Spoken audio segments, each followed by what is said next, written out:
Stop tilling. Throwing money at seeds every spring is a trap. Stop it right now. Your spine needs a break. I'm about to show you 22 perennial crops that will end your tilling days for good, and they can save you hundreds of dollars every single spring. But first, you need to understand why 90% of people who plant perennials still fail. The answer is not what you think. The garden supply industry wants you to believe your garden is a blank slate every year, that you have to start from scratch, break your back tearing up the soil, and pray that fragile seeds germinate. Wrong. The real solution runs in a completely different direction. It's about building a permanent soil foundation just once. You plant these 22 crops once, and you stop the endless chain of supply bills. The garden shifts from a labor-intensive chore to a self-sustaining system. It's about as inflation-proof as food growing gets. But why do so many people who know about perennials still fail? Why are they still exhausted every March? Because they are trapped in a habit of treating the soil violently. Early season tilling is a serious blow. It doesn't just tear at your knee cartilage, it destroys the biological structure beneath. The symbiotic fungal network is shattered. Earthworms are sliced in half. The natural water capillary structure collapses. And then you force fragile young seedlings to live in dead soil. A late frost hits and they go into thermal shock and collapse. Look deeper into the biological world beneath our feet. Under undisturbed soil, mycorrhizal fungi weave a massive underground internet. They act as automatic water and phosphorus pipelines for plant roots. When you drop a rhubarb or asparagus crown into this undisturbed soil, their roots start driving deep. Feet underground, they pierce through compacted clay layers, finding their own way to tap into groundwater reserves. Something short-lived tomato roots can never do. That is a fact. Perennial plants also possess an incredible built-in immune system. All summer long, instead of just pushing out leaves, they quietly charge energy into underground carbohydrate storage cores. When winter arrives, while annual plants freeze to death, the cell membranes of perennials synthesize their own antifreeze proteins. Sub-zero temperatures cannot rupture their cell walls. Very resilient. The result? Early spring frost might wipe out the cucumber seedling trays in your greenhouse, but the sorrel shoots will still proudly push right through the decaying snow. They are practically immune.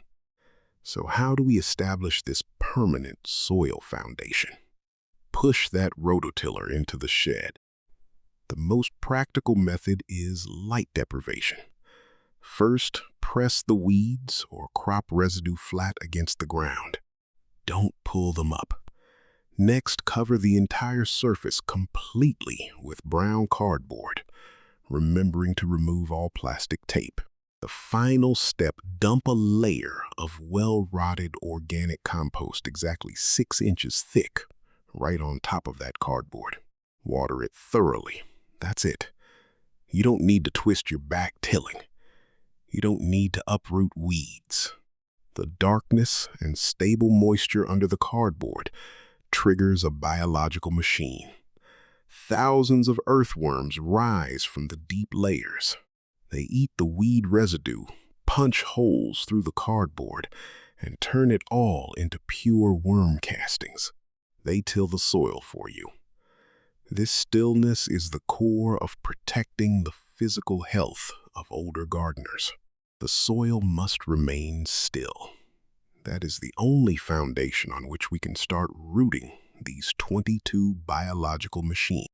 Now let's meet the first plant group, the underground energy storage machines. Our focal point is asparagus. Many people believe asparagus is incredibly difficult to grow. That is a baseless myth. Don't believe them. The truth is, asparagus doesn't require complex techniques.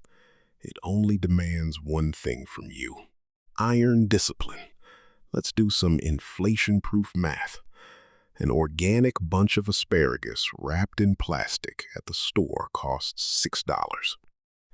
You eat it in one meal and it's gone. But if you spend about $30 to buy 10 asparagus crowns, you will have asparagus to eat every spring for the next 20 years. I did this 3 years ago in my own clay soil. Last spring, I harvested 14 pounds from that single $30 investment. My supermarket bill dropped by over $100 that season. This isn't shopping. This is investing in an asset. The biological basis of asparagus lies in the central root base, known as the crown. It doesn't function like normal feeder roots. It is a giant biological battery. The planting method is very practical. Dig a shallow trench about 6 inches deep in your permanent soil foundation. Spread the roots out like a spider and cover it back up with compost. But here is the survival boundary. In the first year, thick young spears will emerge. They look incredibly tempting. Do not pick them. You must show restraint.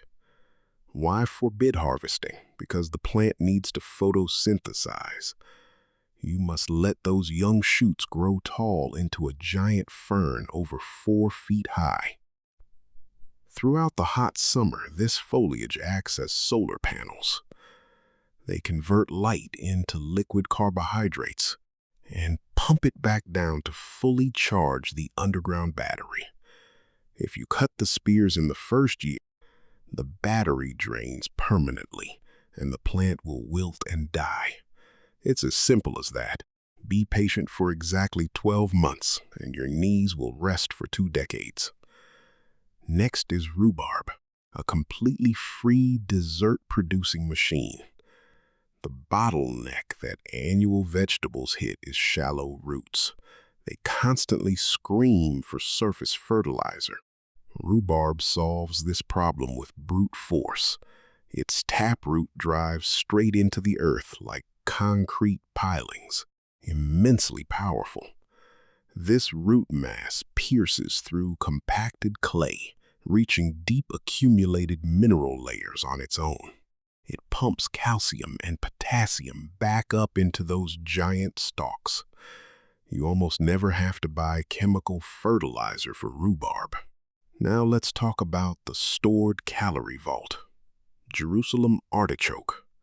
Many older folks are forced to quit growing their own food because they can't handle the tearing back pain of digging potatoes. Jerusalem artichokes are the perfect relief for your spine. Biochemically, they accumulate inulin instead of regular starch. More importantly, they reproduce asexually at an exponential rate underground.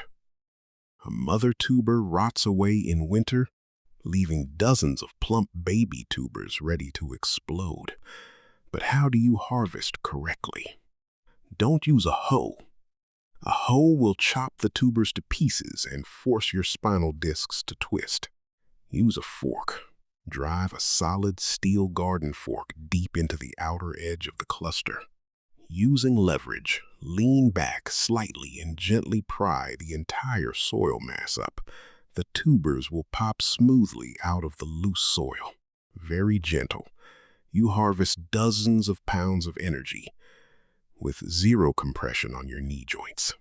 That is real gardening. Finally, in this underground root group are daylily and oca. You think daylilies are just for looking. The forgotten truth is their tuberous roots contain specialized water storage chambers. Even when the ground is cracked dry after a month without rain, daylilies use their stored water to push out fresh shoots without costing you a single drop of tap water.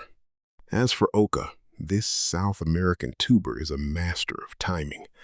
Oca tubers refuse to swell in the summer. They wait. Only when daylight shortens and the first frost kills all the top foliage does the energy rush down into the roots to form tubers. When the surface perishes, the underground awakens. Harvest after the first frost. They are incredibly sweet. This underground root group is the clearest proof of biological system intelligence. They do not consume your energy. They store it. Your only job is to provide the initial capital by dropping them into the permanent soil foundation. And after that, continuously collect the principal and interest. Before I show you the next group, tell me in the comments, have you ever tried growing asparagus? What went wrong? I'll reply to as many as I can. Now let's move on. Every spring, millions of people repeat an exhausting cycle. They waste money nursing frail brassica seeds under electric grow lights. Then a late frost rolls in and wipes out everything. Money and effort evaporate. Don't do that. It is time you met sorrel and lovage. Biological machines completely immune to freezing temperatures. Their mechanism is simple but flawless. Their cell membranes synthesize their own endogenous antifreeze proteins. When the ground is still rock hard from ice, they are already bursting with vibrant shoots, extremely stubborn. They provide fresh greens right when supermarket food prices are at their height. However, harvesting this group of perpetual greens demands absolute precision. Most people have a habit of taking shears and cutting off the entire top. Mistake. Doing that severs the central apical meristem, forcing the plant to spend weeks recovering. The correct technique? Use your bare hands, gently twist and pluck the mature outer leaves. Keep the tiny central core intact. This core is the hormone production center. Leave it, and the plant will continuously push out new shoots for 8 solid months. No tilling to plant seeds. No hunching over to pull roots. Fresh greens constantly pour into your kitchen. So effortless. Good King Henry operates on a similar harvesting principle, but it possesses a different superpower: nitrogen locking. In winter, the roots of annual vegetables rot and let precious nitrogen wash away with the cold rain. Total nutrient loss. Meanwhile, Good King Henry withdraws all the nitrogen from its drying leaves, pulling it down for safe storage deep in the roots. Come early spring, it releases this nitrogen to regenerate a new green canopy. An absolutely closed loop. Stop buying fertilizer. They have already fertilized themselves. Next is sea kale. It possesses a massive taproot, pulling abundant calcium from the subsoil. However, its spring shoots photosynthesize too quickly when exposed to light. The result is a harsh, bitter taste, incredibly unpalatable. The pragmatic biological solution here is the blanching technique.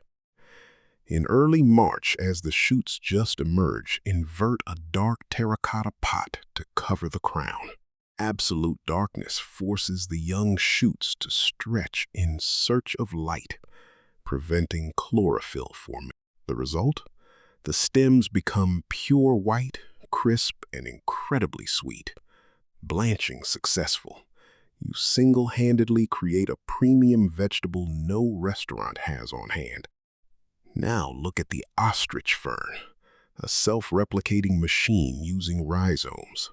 Plant one crown, and they will crawl under the loose soil, pushing up countless new shoots all around. But here is the food safety boundary.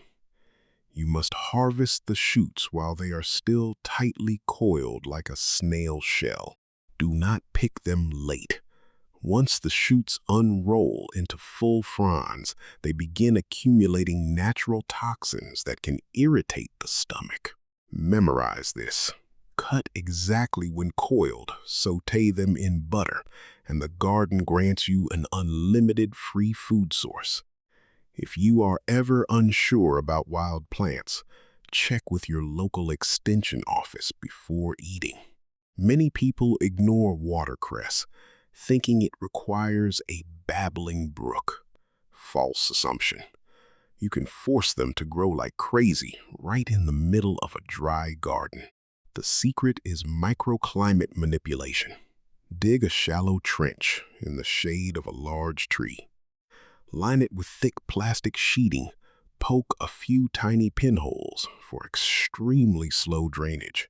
Mix the soil base with a very high ratio of cocoa coir and backfill. Cocoa coir holds water. The plastic locks in permanent moisture. You just created an artificial mini-bog. Very clever. You get naturally peppery watercress year-round with no stream required. Finally, in this group, I must issue a serious biological warning regarding 9-star broccoli. This brassica can live for years, pushing out dozens of creamy white florets, but it carries a built-in biological clock that can shut down its entire life cycle. Very ruthless. If you are lazy and miss even a single floret, letting it bloom bright yellow and set seed, the plant receives a hormonal signal to end its life cycle. The root system stops absorbing minerals. The plant dies standing right there. To keep it alive, you must take a sharp knife and slice off every single bud, even if you don't want to eat them. You must be ruthless. Cut the buds, and it will loyally serve your family for 5 straight years. Now we are entering the herb forest. Look in your household trash can. How many plastic clamshells of wilted supermarket herbs are sitting in there? What a waste.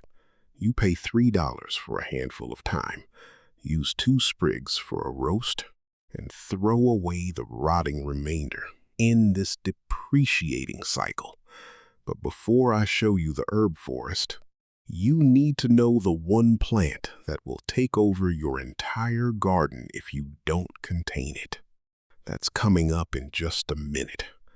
But first, let me ask you, out of these perpetual greens, which one would you never try? Let me know in the comments. I read every single one. Stay with me, because the next group is where most gardeners make their biggest mistake. Let's start the herb forest with Egyptian walking onions. Their scientific name tells you exactly how they survive. Unlike commercial bulb onions, they don't set seed. No gambling on tiny seeds that ants easily carry off. Instead, they push all their energy to the top of the stalk, creating a complete, plump cluster of bulblets. When that cluster gets heavy enough, gravity pulls the stalk down to the ground. The moment it touches soil, roots shoot straight down into the mulch. A perfect cloning machine. Want them in a straight row? Very simple. Snap off the top cluster. Press it gently into the new soil area. They will root themselves in 3 days. I planted 20 bulblets 3 years ago. Last spring, I counted over 60. The idea of running out of onion sets vanished from my vocabulary forever. The growth mechanism of chives and Welsh onions is completely different. Their strength lies in their ability to continuously tiller asexually underground. But here is a technical boundary. If you leave them alone for over 3 years without dividing them, the clump chokes itself out. The roots get so dense that there is no space left for nutrients. The plant stunts and slowly dies. The solution is root division. In early spring, take a sharp steel spade, strike hard, slice the entire clump cleanly in half. Show no mercy. Dig one half up to expand a new bed or give it away. Top dress the remaining half with compost. The plant will instantly rejuvenate. I divide mine every third spring, and they bounce back like nothing happened, extremely vigorous. But in the underground root world, there are aggressive spreaders you must guard against. Mint and horseradish. They have highly invasive, fast-spreading rhizome systems. Left unchecked, they will crawl under the surface and smother any weaker roots within a 6-foot radius. Containment is mandatory. Don't build expensive brick planters. Use a large plastic bucket and completely cut out the bottom. Sink this bucket into a hole so the rim sits an inch above the soil line. Plant the mint in the core. The plastic wall acts as a solid fortress trapping lateral rhizome, while the open bottom allows the taproot to drive straight down for water.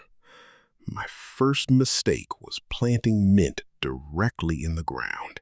2 summers later, I was still pulling runners out of my strawberry bed. Don't make that mistake. Containment works. Your knees will never have to crawl around pulling rogue mint again. Now we enter the land of essential oils, the Mediterranean herb group. Thyme, oregano, sage, and rosemary. Many people complain their herbs always die. Mistake. That's because you pamper them by overwatering. Look at their physiology. This group's leaf structure is tiny, coated in a thick layer of essential oils and fine hairs. This armor is built to block water loss. After the first month of forcing roots deep with sparse watering, they will fend for themselves. They are practically immune to drought.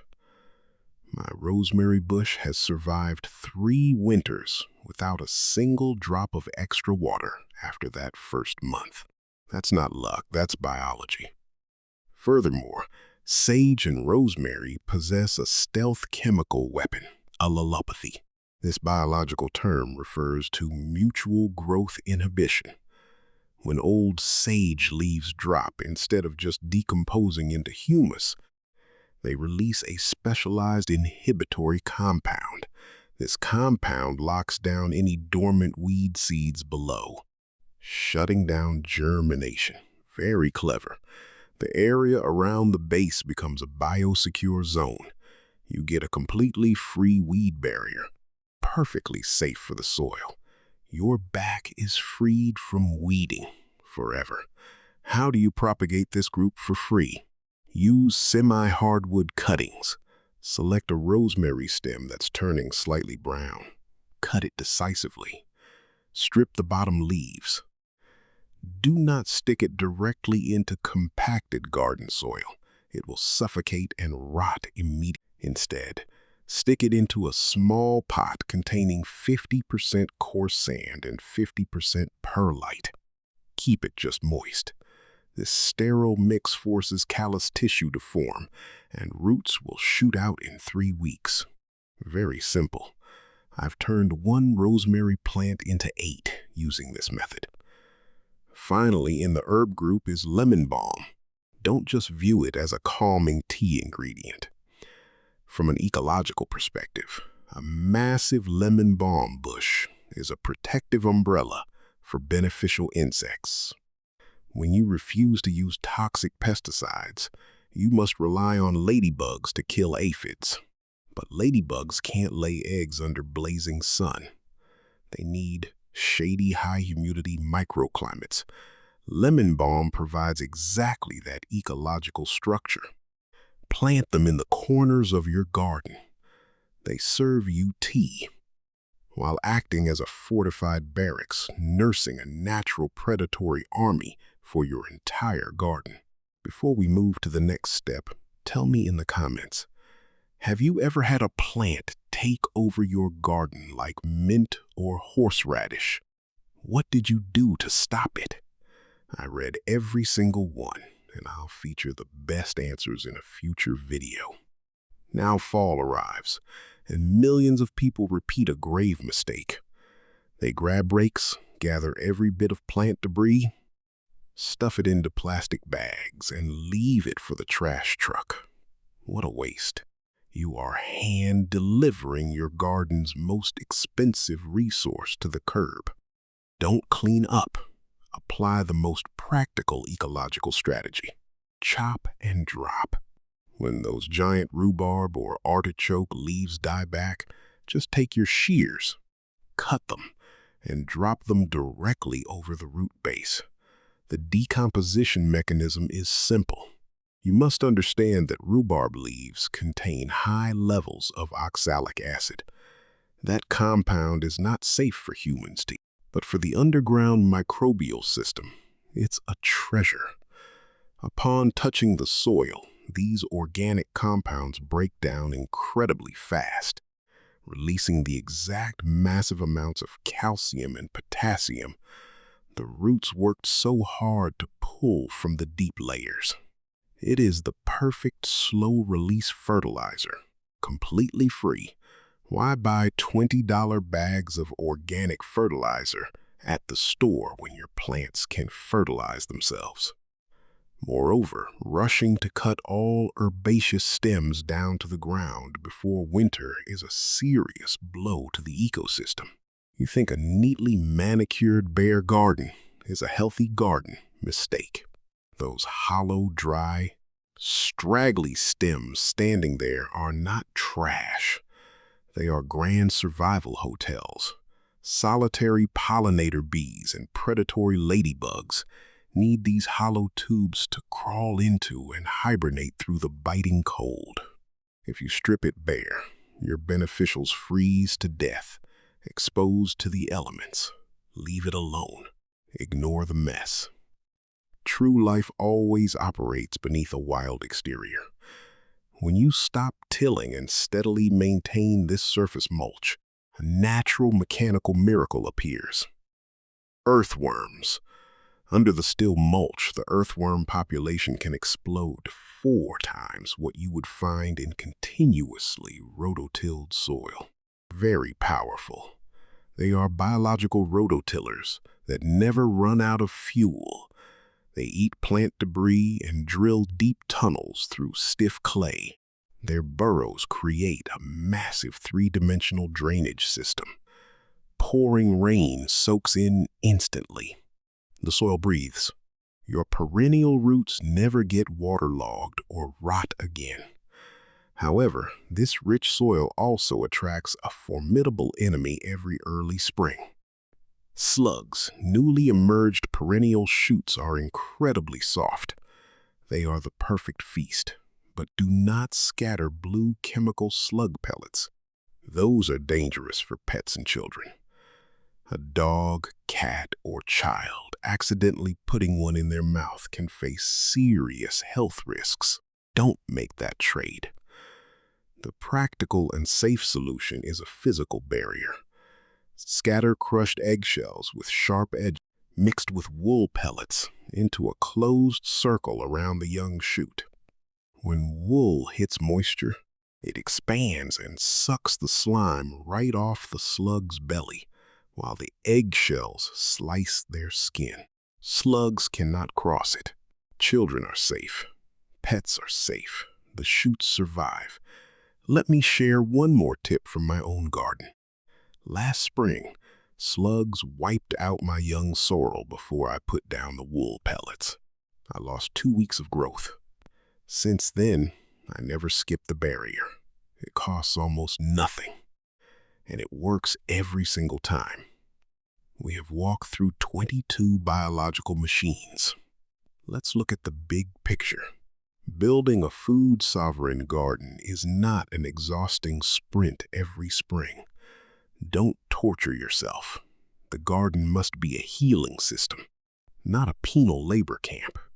When you abandon the tilling habit, you take back control.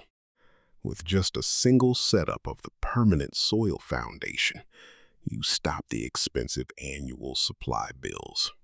You completely eliminate torn knee cartilage. Your spine rests. The underground ecosystem automatically takes over the heaviest lifting for you. Fungal networks find water, earthworms till, beneficial insects protect the shoots. Your only job is to grab a basket and harvest. Total liberation. Now I want to hear the story from your own garden. Out of these 22 perennial plants, which ones have you tried growing? Have any of them stubbornly survived a harsh winter and surprised you by sprouting in the spring? Let me know down in the comments.